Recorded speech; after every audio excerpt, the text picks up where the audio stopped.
دوستان عزیز، امیدوارم خوب باشید، سلامت باشید. حمید هستم و امروز آمدیم یک جای بسیار عالی، یک جای کاملا بسیار قشنگ است. همینطور که میبینید خاک بسیار عالی. و امروز بریم waterfalls، همین آبشار را هم چه رقمی مثلا عکاسی کنیم. آموزیش به حساب waterfalls شاید خیلی گوش کرده باشید. اگر همینطور ساده عکاسی کنیم خیلی ساده معلوم میشه و زیاد پروفشنال معلوم نمیشه، ولی ما امروز نشان میدیم که چه رقمی به حساب به شکل حرفه‌ای شاید در اینترنت اینجا دیده باشید که بسیار میتون زیبا. و اون طریق را امروز میخوایم آموزش بدیم که چه رقمی باید گرفته شود. و یک جای هم بسیار قشنگ و یک آب و هوای بسیار عالی است اینجا و امیدوارم که شما لذت ببرید.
یک جای بسیار فوق العاده عالی، خیلی زیباست.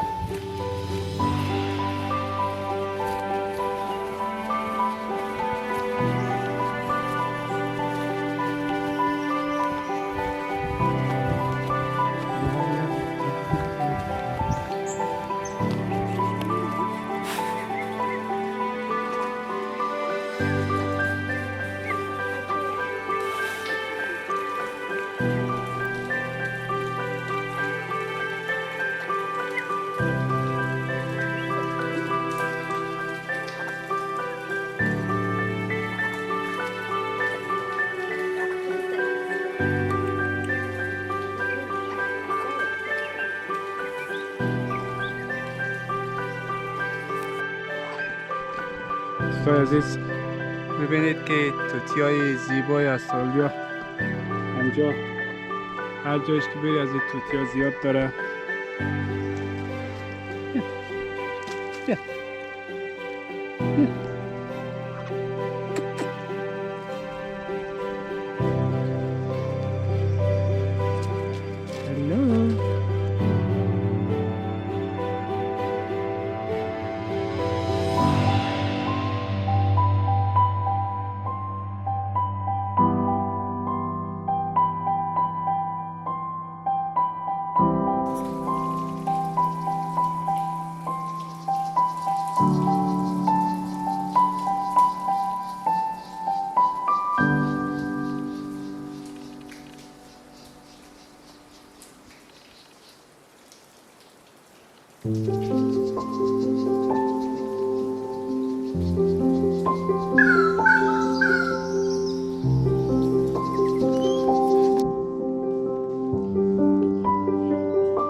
سلام دوستان عزیز، قرقره با آبشار نزدیک میشیم. همونطور که میبینید همه جای پر از سرسبزی و زیبایی. دیگه بریم که قرقره با آبشار بخیر نزدیک شدیم. یک کمی شرشری ها رو شاید بشنوید. دیگه این منطقه بسیار زیباست و بسیار آبشارهای زیاد داره. آبشارهای یک آبشار دو آبشار نیست، بلکه آبشارهای بسیار زیاد است. خلاصه در این منطقه همطور که میبینید یه اولین آبشار است که اینجا رسیدیم. با آبشارهای بسیار زیادی وجود دارد که انشالله الان میریم میبینیم و یاد میگیریم که چه رقمی بالاخره واترفال شروع کنیم. سلام دوستان عزیز، امیدوارم خوب باشید و حالا این آبشار است و این آب زیبا و حالا سعی میکنیم که چه رقمی به حساب شروع کنیم و آبشار رو عکاسی کنیم.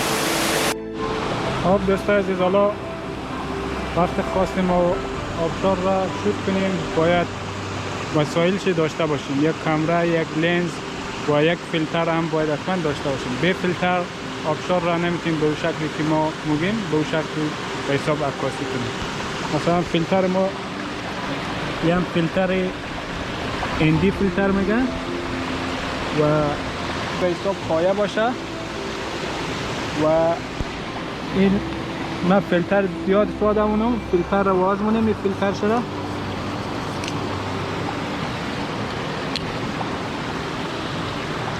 و این اندی فیلتر را مخصوص برای واترفالز رو سخت میکنیم.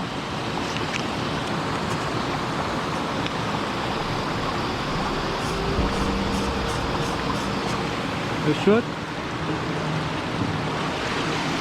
حالا اینجا تنظیمات کامera رو باید دقت کنید. روی اتوماتیک باید باشه. خب بعدم